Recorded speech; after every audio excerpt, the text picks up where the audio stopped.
ఈరోజున Michael Paul birthday సందర్భంగా ఆయన మనసు విప్పి తన హృదయంలో ఎన్నో సంవత్సరాలుగా ఎవరికీ చెప్పని సంగతులు, నాకు కూడా తెలియని సంగతులు, మీ విజయవాడ పుణ్యం అంటూ తెలిసింది. నా భార్య ఎంత మంచిదంటే అన్ని కడుపులో పెట్టుకుంటుంది, నాకు చెప్పదు. మైకేల్ పాల్ యొక్క అన్న తమ్ముడు ఎంత మంచివాళ్ళు అంటే డాడీని బాధ పెట్టకూడదు, డాడీ తట్టుకోలేడు, ఇలాంటి విషయాలు ఆయన దాకా వెళ్ళక్కర్లా అని వాళ్ళే గద్దించుకొని సర్దుకొని అడ్జస్ట్ చేసుకొని ఒకరితో ఒకరు. నాకు తెలియకుండా నేను ఊర్లో ఎప్పుడు తిరుగుతుండేవాడు, అదొకటి మెయిన్గా. బట్ దేవుని కృపలో నాకెవరు చెప్పక్కర్లేదండి, నాకు తెలుసు. ఏమేమి చేశారో వివరాలు నాకు తెలియకపోవచ్చు, కానీ ఆయా సమయాల్లో ఆ బిడ్డల హృదయాలు దేవునితో సరిలేవు, దేవునికి దూరం అవుతున్నారు అని తెలుసు.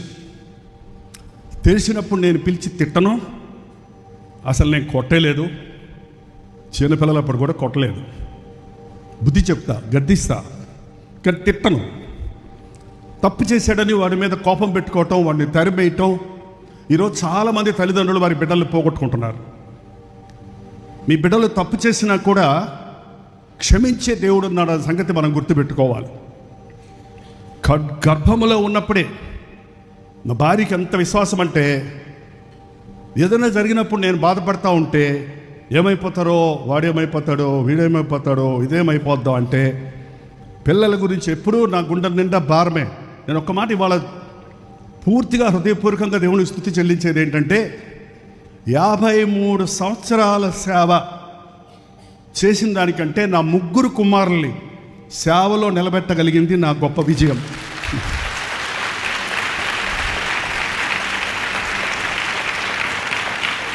వేల మందికి, లక్షల మందికి, కోట్ల మందికి మనం ఆశీర్వాదకరంగా ఉన్న మన కడుపున పుట్టిన బిడ్డలను సాతానికి అప్పగించుకుంటే, సంపాదించుకోలేకపోతే అంతకంటే విఫలమైన సేవ మరొకటి లేదు. అది నేను అనేక మంది దైవజనుల యొక్క కుటుంబాలను, పిల్లలను చూసి నేను నేర్చుకున్నాను. పెళ్లి కాకముందు నుంచి ఒక దైవజనుడి దగ్గర ఉన్నప్పుడు ఆ దైవజనుల పిల్లల విషయం చూసి, వాళ్ళకి ఇతర దేశాల చదువులు కాదు, వాళ్ళకి ఆడంబరాలు కాదు, వాళ్ళకి అట్టహాసం కాదు, వారు విరగాలి, నలగాలి, చిన్న వయసులోనే వారి విశ్వాసంలో ఎదగాలి అని వారిని కఠినంగానే పెంచారు. కొరత లేదు, కానీ వాళ్ళ సరదాలని నేను తీర్చలేదు. కానీ వారు యుక్త వయసుకు వచ్చినప్పుడు వారికి సామర్థ్యత ఉంది. 3 బిడ్డలు కూడా ఆజానుబాహులు, అందమైన వారు, రకరకాల తలాంతులు కలిగిన వాళ్ళు. అసలు లోకంలోకి వెళ్తే ఈ పాటికి ఎక్కడో ఉండేవారు వాళ్ళు. ఎక్కడో అంటే ఆ నరకానికి దగ్గరలో, మళ్ళీ ఎక్కడో అంటే గొప్పలు అయిపోతారు అనుకుంటారేమో. మనుషుల దృష్టిలో ఒకవేళ ధనవంతులుగా, సెలబ్రిటీస్గా ఉండొచ్చేమో, కానీ ఇవాళ దేవుని దృష్టిలో గొప్పవారుగా ఉన్నారండి. నిజంగా వారి 3 పెంపకం, కొన్ని విషయాలు వాళ్ళు సాక్ష్యం చెప్తున్నప్పుడు వాళ్ళకి వాళ్ళే బాడీ గార్డ్స్, వాళ్ళకి వాళ్ళే స్నేహితులు, వాళ్ళకి వాళ్ళే ఒక్కోసారి నా ముందు ఎప్పుడు గట్టిగా మాట్లాడుకోరు. 3 ఒకరితో ఒకరు ఆర్గ్యుమెంట్ పెట్టుకుంటారే, నా ఎదురుకుండా చేయకుండా నేను తట్టుకోలేను, నా గుండె తట్టుకోలేదు అంటే నా ఎదురుకున్నప్పుడు చక్కగా ఉంటారు. కావాలంటే అవతలకి వెళ్ళి చెప్పుకుంటారు, తిట్టుకుంటారు, అవసరమైతే కొట్టుకుంటారు, సరిదిద్దుకుంటారు. అన్నదమ్ములకి ఆ బంధం ఉండాలని.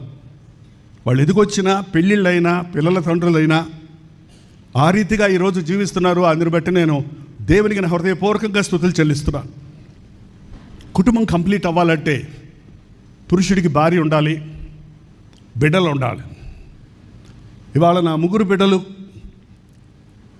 బిడ్డలకు వచ్చిన మరొక 3 బిడ్డలు, ఆడబిడ్డలు, మా కూతురు లేరనే లోటు తీర్చిన, మా ఇంటికి వచ్చిన కోడళ్ళను పడే కూతుర్లు, వాళ్ళు కూడా చిన్నప్పటి నుంచి వాళ్ళ అమ్మగారులు తేజ టీవీ దగ్గర కూర్చోబెట్టి, 20 సంవత్సరాల నుంచి టీవీ ప్రోగ్రామ్స్ వస్తున్నాయి కదా, చిన్నప్పటి నుంచి వాళ్ళు వాక్యం వింటూ అదే పద్ధతిలో, అదే స్పిరిట్, అదే ఆత్మ కలిగి ఉన్నారు. కాబట్టి ఇవాళ దేవుని ఆత్మ మా అందరి హృదయాలను ఐక్యపరుస్తుంది. డిఫరెంట్ థీరీలు లేవు, డిఫరెన్సెస్ లేవు. వ్యత్యాసమైన మినిస్ట్రీస్ ఉన్నాయి, వ్యత్యాసమైన తలాంతులు ఉన్నాయి, కానీ ఆ ప్రేమ బంధం మాతో కలిసిపోయిన మా కుమార్తెలు నిజంగా వారు ఎంత సహాయకరంగా నా కొడుకులకు ఉన్నారో చూస్తే నేను నా కొడుకుల కంటే ఎక్కువగా నా కోడలను బట్టి దేవుణ్ణి స్తుతిస్తా, నేను గర్విస్తా.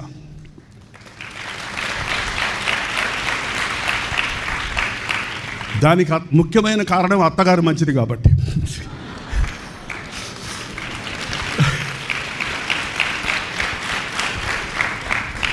అత్తగారు కనుక పక్షపాతం చూపిస్తే, జగడాలు తీసుకొస్తే కుటుంబాల్లో కలహాలు తప్పవు. వాళ్ళ తన కూతురులాగానే స్వీకరించింది. 3 సంవత్సరాలు వాళ్ళ వివాహం అయిన తర్వాత కూడా మాతోటే ఉన్నారు. కాబట్టి ఏక మనసుతో దేవుని సేవలో దాగుండి సేవ చేశారు. తగిన సమయంలో ఇప్పుడు బయటకు వచ్చి పోరాడుతున్నారు. ఇప్పుడేమి మీకు చూడటానికి గొప్ప సేవగా కనపడుతుందేమో కానీ, అంటే ఆర్భాటాలు కనపడుతున్నాయేమో కానీ, వారి సమస్యలు ఇప్పటికీ నాకు తెలుసు. ఫైనాన్షియల్గా పరిచర్యలో అద్దెలు కట్టుకుంటూ, హాల్స్కి అద్దెలు కట్టుకుంటూ, సొంత స్థలాలు లేకపోయినా, సొంత ఇల్లులు లేకపోయినా, రెగ్యులర్గా ఒక పెద్ద చర్చెస్ లేకపోయినా, కాంగ్రిగేషన్ లేకపోయినా పోరాడి ఒక్కొక్కడిని పట్టుకొని ప్రభు కొరకు సంపాదిస్తున్నారు. ఇది నిజమైన సేవ. మనం వేల మంది సంపాదించడం కంటే మన వారిని సంపాదించుకోవటం. సంఘంలో యేసు ప్రభు ఒక 12 మందిని సిద్ధపరిచి వదిలిపెట్టారు. లోకమంతా సువార్త అందిపోయింది. అలాగ ప్రతి సంఘంలో ఒక 12 మంది ఏకాత్మ కలిగిన వారు, ప్రార్థనాత్మ కలిగిన వారు, ధారాళ హృదయం కలిగిన వారు, విశ్వాసం కలిగిన వారు, తెగించేవారు, పోరాడేవారు, ప్రార్థనలో పోరాడేవారు ఉన్నట్లయితే పరిచర్య స్మూత్గా ఎన్ని గరుకు స్థలాలైనా, ఎంత కఠినమైన పరిచర్యలైనా చేసుకుంటూ పోవచ్చు. సో ఈ రోజున నాకు చాలా సంతోషంగా ఉంది. ఏంటంటే నా 3 కుమారులు ఇప్పుడు అందుబాటులో ఉన్నారు. ఇక్కడ ఒకసారి రండి బై దగ్గర.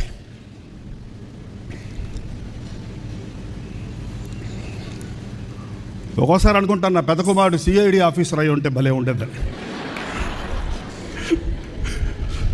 ఎలా పసిగడతాడో తెలియదు కానీ ఒక ప్రత్యేకమైన గిఫ్ట్. రాబోయేదాన్ని పసిగడతాడు, హెచ్చరిస్తాడు. మొహమాటం లేదు, ఎవడైనా సరే మొహమాటం లేదు.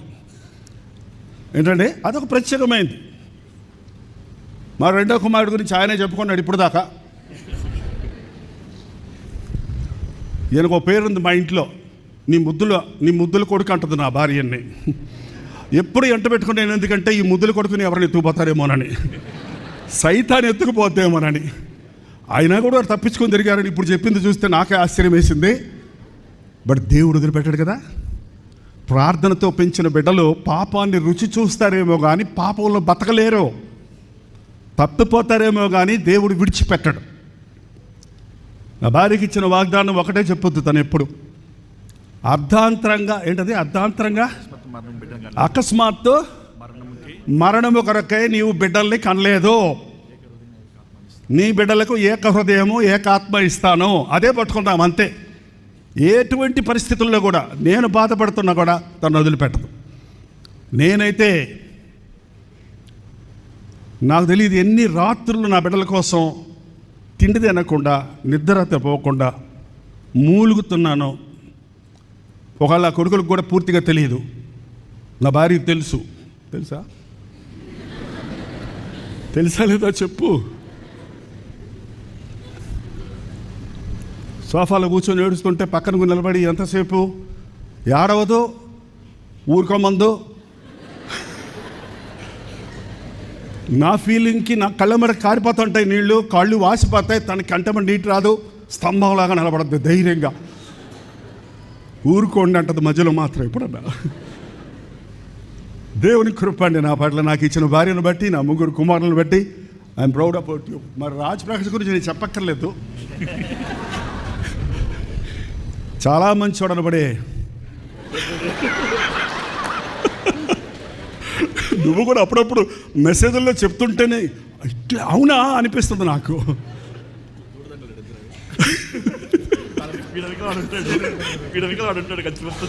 బట్ ఏదేమైతేనే 3 దేవుని ప్రేమతో పట్టబడ్డారు, దేవుని సేవలో సాగుతున్నారు. కాబట్టి ఆయన చాలా సంతోషం. 3 ఒకసారి రండి.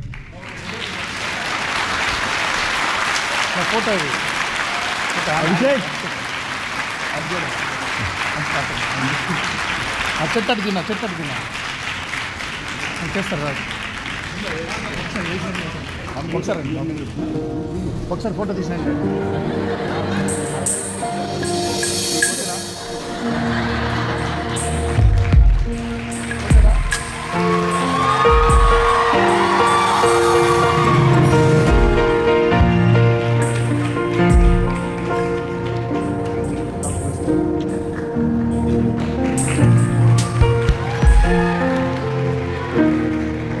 కూతుర్లు కూడా రావాలండి పైకి. మీరు లేకుండా కంప్లీట్ ఉండు, వాళ్ళు వస్తారు. రండి రండి, నువ్వు రా. అయ్యో వదిన తీసుకురాలేదా? ఓ పిల్లలకి ఎగ్జామ్స్ ఉన్నాయట, ఇవాళ రాసి ప్రకాష్ ఇప్పుడు తీసుకొచ్చారు. జోన్ పిల్లలకి కూడా ఎగ్జామ్స్ ఉన్నాయి. So they can't come. Okay, కనీసం ఉన్నోళ్ళు రండి, కూర్చుంటే బాగుండేది. పిల్లలు లేకపోతే నిద్ర వస్తారనుకున్నారు. ఒక విషయం మీకు తెలియదండి, వీళ్ళిద్దరూ గ్యాంగ్ తోడు దొంగలు. ఒక్క పాయింట్ చెప్పాలి, ముందు రాజు వెళ్ళి మాట్లాడొస్తాడనమాట, నెక్స్ట్ మైకిల్ వెళ్ళి కొట్టొస్తాడనమాట. మైకిల్ నేను వీళ్ళు సాక్ష్యాలు చెప్పాను. ఎందుకు చెప్తానంటే ఒక మాట చెప్తున్నానండి. I tell you one thing. ఈరోజు మీరు చాలామంది మమ్మల్ని ప్రేమిస్తున్నారు, అభిమానిస్తున్నారు. You see that grace and all that love God he's kept on us. మేము సేవ చేస్తున్నామంటే, ఐ ఆల్వేస్ టెల్ దిస్, వీధులు ఉన్న పిచ్చుకోకు కూడా సేవ చేయొచ్చండి. ఇది కేవలము దేవుని కృప అండి. Only because of God's grace, only because of God's grace. ఈరోజు ఇక్కడ ఎవరైనా ఏ విధమైన దురభ్యాసాలకు కానీ, ఏ పాపానికి కానీ, ఎంతగా దిగజారిపోయిన యవనస్తులు కానీ, పెద్దవారు కానీ, ఇప్పటికే నడి వయసు వచ్చిన వాళ్ళు కానీ ఉంటే, ఈ సాక్ష్యము, ఈ కుటుంబ సాక్ష్యము, ఈ మైకేల్ పౌల్ సాక్ష్యము మీకు చెప్పేది ఏంటంటే, మైకేల్ను మార్చిన దేవుడు నిన్ను కూడా మారుస్తాడు, గొప్ప దైవజనుడిగా తీరుస్తాడు. దయచేసి మీ పిల్లలు తిరుగుబాటు చేస్తుంటే, లోబడకపోతే వాళ్ళని వదిలిపెట్టొద్దు. వాళ్ళని మీ ప్రార్థనతో వెంటాడండి, ప్రభు వారిని పట్టుకొస్తాడు. హల్లెలూయా. మా పెద్దల్ని ఎక్కువ భయపెట్టేస్తున్నాడు. నేను ఒక మాట చెప్పి కన్క్లూడ్ చేయాలని ఆశపడతాను. చెప్పచ్చా?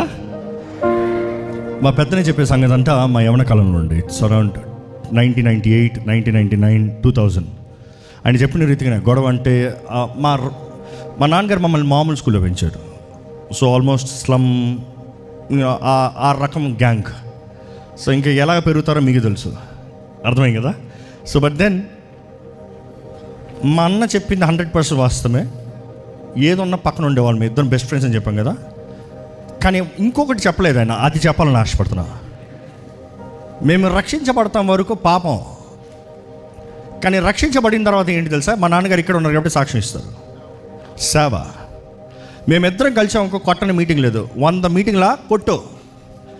నా లెక్క ప్రకారం he is the man power, I'm the mouth and the brain power. So నేను క్యాలిక్యులేషన్ వేయాలి, ఆయన మార్క్ చేసి చూపిస్తాడు. సో యా, ఆ రోజులు కూడా ఒక నెయ్యాలంటే బుర్ర నాది పని అయింది.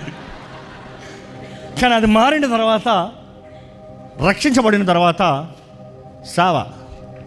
ఇప్పుడు సాతాన్ని పోరాడతాం. ఈరోజు మేము సాతాన్ని పోరాడే warriors, no doubt about it.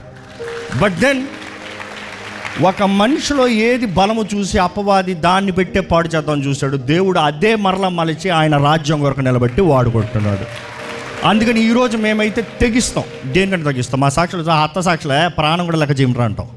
So అందుకని సువార్త అంత ధైర్యం చేస్తాం. ఒకప్పుడు లోకంలో అలా దూరి చేసిన వాళ్ళని ఈరోజు దేవుని వరకు ఏది థింక్ నథింగ్ ట్వైస్. సో దేవుడు మమ్మల్ని అన్నిట్లో మలిచి ఈరోజు ఇలా నిలబెట్టాడు. సో వీఆర్ రైట్ నౌ 41, 40 అంటే ఈ సంవత్సరం సెప్టెంబర్ తర్వాత 42 వదిలే. మా పెద్దను ముందే తొందరగా మలిచి పెడతాడు. But then yeah, we are almost there. ఈ సంవత్సరం 39. But now here we are. నా 13 సంవత్సరాలది అన్న మాట్లాడింది. కానీ వన్స్ క్రీస్తుకు సమర్పించుకున్న తర్వాత తొట్రలు లేదన్నది చెప్పాం, తొట్రలం కానీ పడనంలో దేవుడు. అప్పుడు నుండి ఇప్పుడు వరకు మీకు తెలుసో లేదా, 2007లోనే మేము ఉద్యోగ సభలు ఫస్ట్ క్రీస్తు కొరకు నిలబడతాం స్టార్ట్ చేసాం. 2007 నుండి ఈ రోజు వరకు దేవుని కొరకు రోషంతో పోరాడుతున్నామండి. దాన్ని బట్టి దేవునికే మహిమ కలుగును గాక. ఎంతమంది అండి విజయవాడలో బిషప్ పజరాయాలో గ్రౌండ్స్లో మీటింగ్ జరిగినప్పుడు, పెరడ్ గ్రౌండ్స్లో జరిగినప్పుడు, ఇంకా బెసెంట్ అదేంటి ఇప్పుడు నన్ను పెట్టారు లైలా కాలేజ్ కాపురంలో, ఆ రోజుల్లో మీటింగ్స్ ఎంతమంది వచ్చేవారు తెలుసండి?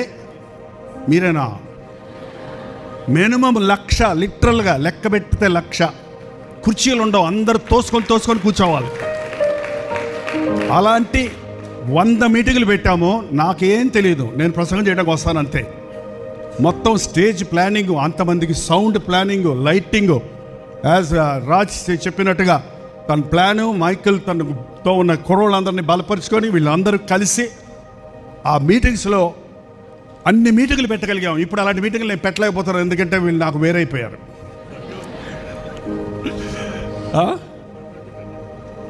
అదే సాలిడ్గా అప్పటికి 2016కి 100, ఆ తర్వాత మళ్ళీ పెట్టాం అనుకోండి.